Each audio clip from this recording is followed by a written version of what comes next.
किसी गांव में आदित्य नाम का एक गरीब किसान अपने माता पिता के साथ एक छोटी सी झोपड़ी में रहता था। आदित्य दूसरों के खेतों में काम करके अपने परिवार का गुजारा करता था।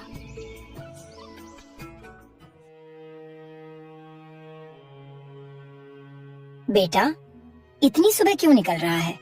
थोड़ा उजाला हो जाने दे, ठंड भी है। अम्मा, फसल का समय है, अगर आज खेत सींचा नहीं तो मेहनत बेकार हो जाएगी। उनकी हालत दिन ब दिन बिगड़ रही है बेटा। अगर पैसे जल्दी इकट्ठे नहीं हुए तो? पिताजी की तबीयत जैसे है, मुझे ही सब संभालना होगा।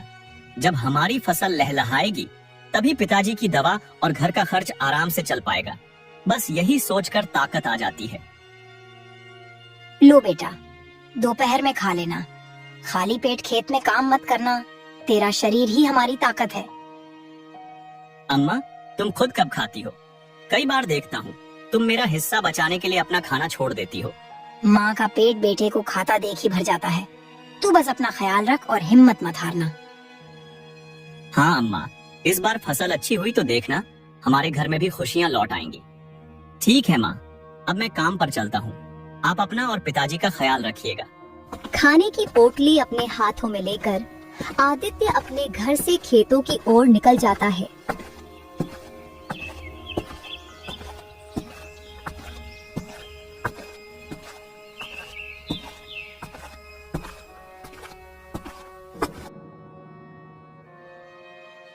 बस कुछ दिन और, ये फसल तैयार हो जाए तो सब ठीक हो जाएगा। माँ को अब चूल्हे पर जलती लकड़ियों का धुआं नहीं सहना पड़ेगा। उनके लिए नई चूल्हा ले आऊंगा। पिताजी की दवा भी पूरी होगी। अब आधी आधी नहीं, जितनी मेहनत कर रहा हूँ उसका फल जरूर मिलेगा। सुबह से शाम तक खेत में पसीना बहा दूंगा, लेकिन पैसे पूरे करके रहूंगा। इस बार एक एक दाना सोना बनेगा और उस सोने से माँ पिताजी की मुस्कान वापस आ जाएगी। भगवान, बस इतनी मदद कर दे कि ये मेहनत बेकार ना जाए, बाकी मैं सब सह लूंगा। इतना कहकर आदित्य खेतों में बीज बोने लगता है। आदित्य अपने खेतों में बीज बो रहा था, तभी कच्चे रास्ते से रवि आता दिखता। रवि धीरे धीरे खेत की ओर बढ़ रहा था, लेकिन उसकी आंखों में दोस्ती की चमक नहीं, बल्कि जलन की आग थी। आदित्य की मेहनत और उसकी हर साल लहलहाती फसल रवि के मन में चुभन बनकर बैठी थी। जितना वो देखता उतना ही उसके भीतर ईर्ष्या और गहरी होती जाती। अरे आदित्य, इस मौसम में भी बीज बो रहा है? तू जानता है ना, बरसात में पानी भर जाएगा, बीज सड़ जाएंगे और तेरी सारी मेहनत मिट्टी में मिल जाएगी। मैं तो कह रहा हूँ, इस बार तेरे हाथ कुछ नहीं आने वाला। देख ले, मैंने अपने खेत में बीज डालने से पहले मौसम साफ होने का इंतजार करने का फैसला किया है। तू बेकार में खुद को थका रहा है। रवि, मेरे पास इंतजार करने का वक्त नहीं है। पिताजी की बीमारी दिन ब दिन बढ़ रही है और माँ की दवा भी खत्म होने वाली है। अगर इस बार फसल में देर हो गई तो घर का चूल्हा कैसे जलेगा? बारिश में खतरा है, लेकिन यही वक्त है जब मिट्टी में सबसे ज्यादा नमी होती है। अगर समय पर बीज डाल दूं तो फसल जल्दी पक जाएगी और मैं उनके इलाज के लिए पैसे जुटा पाऊंगा। मेहनत से डरकर पीछे हटना किसान के खून में नहीं होता और मैं पीछे नहीं हटूंगा। इतना कहकर आदित्य फिर से अपने काम में लग जाता है और उसकी बातें सुनकर रवि चिढ़कर मुंह बनाते हुए वहां से चला जाता है।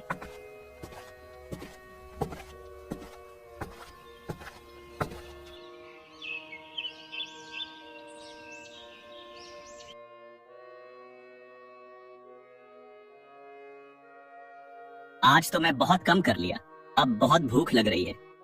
घर से निकलते वक्त माँ ने खाने की पोटली दी थी, पहले चलकर कुछ खा लेता हूँ। आदित्य जैसे ही खाने की थाली निकालकर बैठता है, तभी उसे सामने से एक साधु बाबा आते हुए दिखाई देते हैं।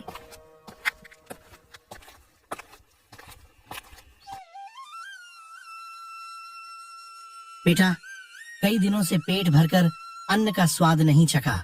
रास्तों में भटकते भटकते थक गया हूँ। अगर तेरी थाली में मेरे लिए भी थोड़ा अन्न हो तो ये बूढ़ा साधु तेरा आर्नी रहेगा। बाबा, मेरी थाली छोटी है लेकिन दिल बड़ा है। लीजिए, ये पूरी थाली आपकी है। साधु बाबा जमीन पर बैठ जाते हैं और धीरे धीरे हर निवाला शांति से खाते हैं।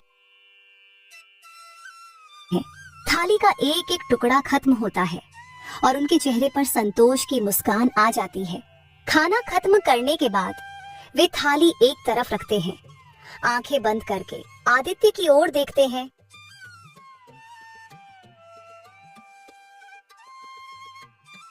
तू सच में धन्य है बेटा, तेरे जैसे दिल वाले कम ही मिलते हैं। मेहनत के बाद जो मिला है उसमें सबसे बड़ा सुख यही है कि किसी भूखे का पेट भर सके। आशीर्वाद दीजिए बाबा, ताकि मेरे माता पिता की सेहत जल्दी सुधर जाए और मैं उनकी सेवा कर सकूं। मेरा आशीर्वाद है, तेरे खेत हमेशा हरे भरे रहेंगे, तेरे माता पिता की सेहत में जल्दी सुधार होगा और तेरे घर से कभी अन्न की कमी नहीं होगी और आने वाले समय में सभी विकट परिस्थितियों का सामना तुम कर लोगे।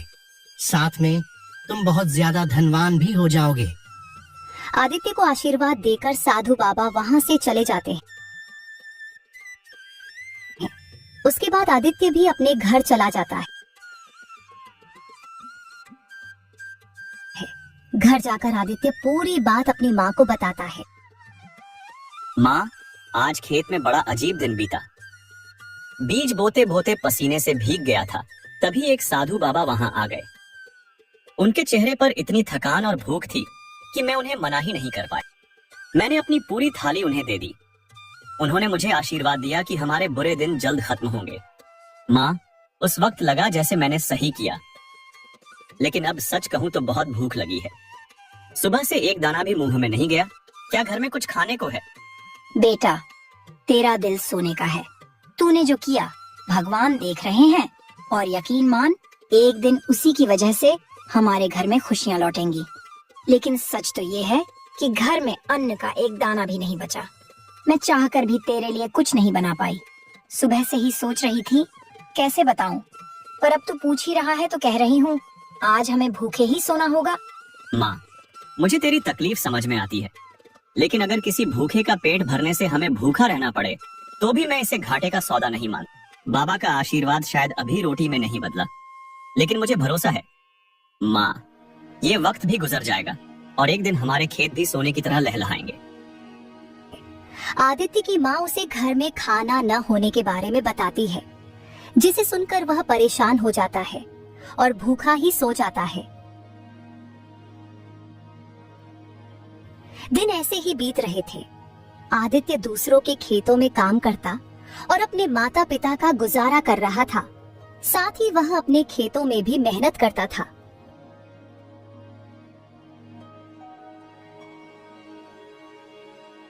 भगवान की कृपा से मेरी फसल तो बहुत अच्छी हुई है। इस बार मुझे अच्छा मुनाफा मिलेगा। कि तभी उसका दोस्त रवि एक बार फिर उसके पास आता है।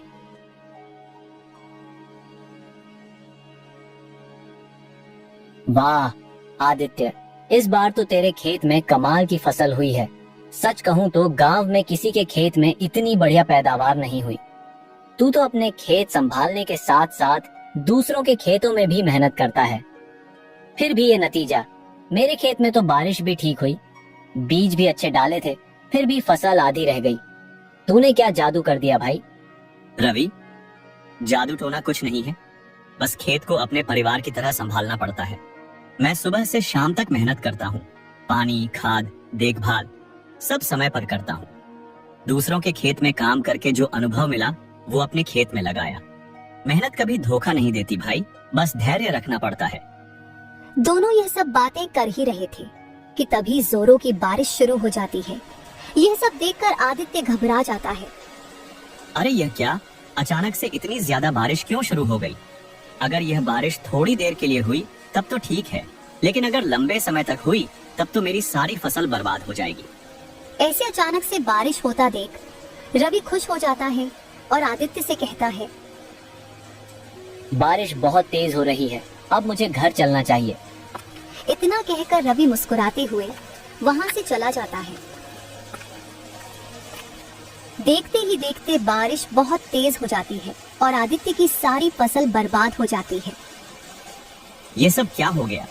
इस बारिश में तो मेरी पूरी फसल बर्बाद कर दी। मैं बर्बाद हो गया और मेरी पूरी मेहनत बेकार हो गई।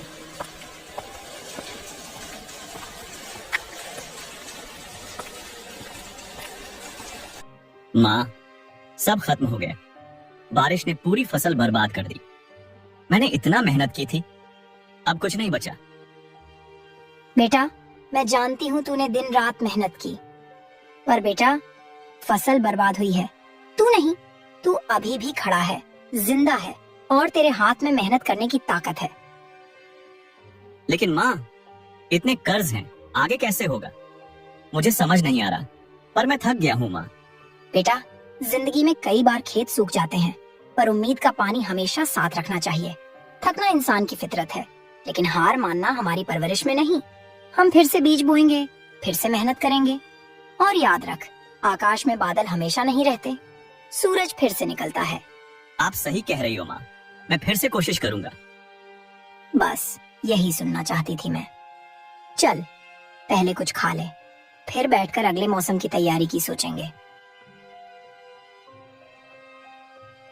मैं अगली फसल तैयार होने तक बैठ नहीं सकता। माँ और पिताजी की दवाइयाँ के लिए मुझे कुछ ना कुछ काम करना ही होगा। मैं एक काम करता हूँ, कल राजा के महल में जाकर राजा से कोई काम मांग लूंगा। मुझे यकीन है वह मुझे कम पर जरूर रख लेंगे।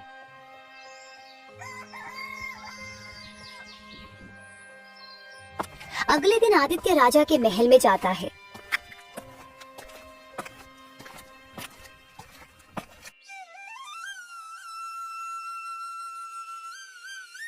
प्रणाम महाराज, मैं गांव नवलपुर का किसान आदित्य हूँ। आदित्य, मैं तुम्हें नहीं पहचानता। यहाँ किस काम से आए हो? महाराज, इस बार बारिश ने मेरी पूरी फसल बर्बाद कर दी। अब घर का खर्च चलाना कठिन है, इसलिए आपसे विनती है कि मुझे कोई काम दे दीजिए। तुम्हारी आंखों में सच्चाई दिख रही है। महल में अनाज भंडार का हिसाब रखने के लिए एक ईमानदार व्यक्ति चाहिए। क्या तुम यह कर सकोगे? जी महाराज, मैं पूरी लगन और ईमानदारी से काम करूंगा। तो आज से तुम हमारे कार्यकर्ता हो। मेहनत करो और चिंता छोड़ दो। धन्यवाद महाराज, मैं आपका विश्वास कभी नहीं तोड़ूंगा।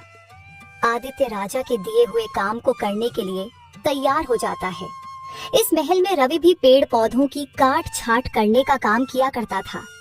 आदित्य को वहां देखकर उसे बिल्कुल भी अच्छा नहीं लगता है।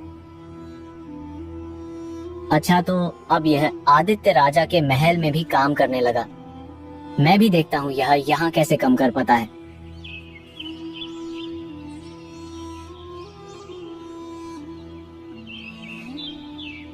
राजा आदित्य के काम से बहुत खुश थे। राजा की खुशी देखकर रवि को एक चाल सूझता है। रवि बड़ी चालाकी से सबकी नजरों से बचते हुए राजा के कमरे में घुस जाता है, जहां दूसरे राज्य से मंगवाए हुए सोने के मोहरे रखी हुई थी। मैं इन सिक्कों को चुराकर आदित्य के कमरे में रख दूंगा, और जब उसके कमरे की तलाशी होगी तब मजा आएगा। रवि सोने के मोहरे एक पोटली में चुराकर आदित्य के कमरे में रख देता है और अपने काम में चुपचाप लग जाता है। अगले दिन चोरी के बाद पूरे महल में फैल जाती है और महामंत्री राजा से कहते हैं, महाराज, दूसरे राज्य से जो सोने के मोहरे लाई गई थीं, वह सारी चोरी हो गई है। ये आप क्या कह रहे हैं मंत्री जी? ऐसा कैसे हो सकता है? मेरे महल में चोरी कैसे हो सकती है? चोरी की बात सुनकर राजा ने अपने महल में काम करने वाले नौकरों को अपने पास बुलाया। देखो, मैं जानता हूँ कि मेरे खजाने की चोरी तुम ही लोगों में से किसी ने की है। खुद से सच सच बता दो, नहीं तो अगर मैं किसी को रंगे हाथों पकड़ लिया तो उसका नतीजा बहुत बुरा होगा, बहुत बुरा। राजा को गुस्से में देख मौके का फायदा उठाते हुए रवि बोला, महाराज, मैं आदित्य को उसके कमरे में कुछ छुपा कर ले जाते हुए देखा था। आप उसके कमरे की तलाशी लीजिए। रवि की बातों को सुनकर राजा महामंत्री को आदित्य के कमरे की तलाशी लेने के लिए बोलते हैं। आदित्य के कमरे की तलाशी ली जाती है और सारा सोना मिल जाता है। महाराज, सारे मोहरे मिल गई हैं। इस आदित्य ने ही चोरी की थी।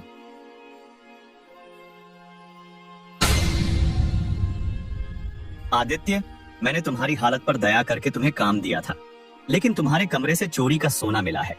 नहीं महाराज, मैंने कोई चोरी नहीं की है, यह सब झूठ है। मुझे नहीं पता कि मेरे कमरे में यह सब कहां से आया। मैंने कुछ नहीं किया है महाराज। सबूत तुम्हारे खिलाफ है। मैं ऐसे व्यक्ति को महल में नहीं रख सकता। आज से तुम्हारी नौकरी खत्म। महाराज, मैंने कुछ नहीं चुराया, मैं निर्दोष हूँ। महाराज, बस अब जाओ। यहाँ दया का नहीं विश्वास का स्थान है, और वह तुमने खो दिया। इतना कहकर आदित्य को राजा महल से निकाल देता है। निराश होकर आदित्य जंगल की ओर चल पड़ता है। अब मैं क्या करूं? महल से निकाले जाने के बाद अब पिताजी का इलाज कैसे करवा पाऊंगा? डॉक्टर ने तो पहले ही कहा था कि देर हुई तो हालत बिगड़ जाएगी। मेरे पास तो एक भी सिक्का नहीं बचा। माँ दिन रात पिताजी के सिरहाने बैठी रहती हैं। उनकी आंखों में बस मेरी ही तरफ उम्मीद है। अगर उन्हें पता चला कि मैं महल की नौकरी भी खो चुका हूँ तो उनका दिल टूट जाएगा। चलते चलते आदित्य को पता नहीं चलता और वह एक गुफा की ओर चला जाता है। तभी उसे किसी लड़की के चिल्लाने की आवाज सुनाई देती है। कोई है, कोई तो मेरी मदद करो, यहाँ अंधेरा है, मैं फंस गई हूँ। आदित्य गुफा के अंदर आवाज का पीछा करते हुए चला जाता है।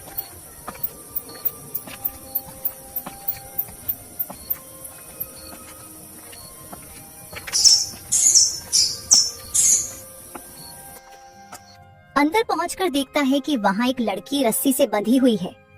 तभी वहां पर एक दानव प्रकट हो जाता है। रुक जाओ इंसान, तुम्हारे सामने दो राहें हैं। पहली, मैं इस लड़की को जिंदा छोड़ दूं। दूसरी, मैं तुम्हें दूंगा अनमोल खजाना जो तुम्हें राज और शोहरत दिलाएगा। लेकिन याद रखो, सिर्फ एक ही चुन सकते हो। मुझे खजाने की कोई लालच नहीं है, न सोने चांदी का मोह। बस इस लड़की को छोड़ दो, यही मेरी एकमात्र चाह है।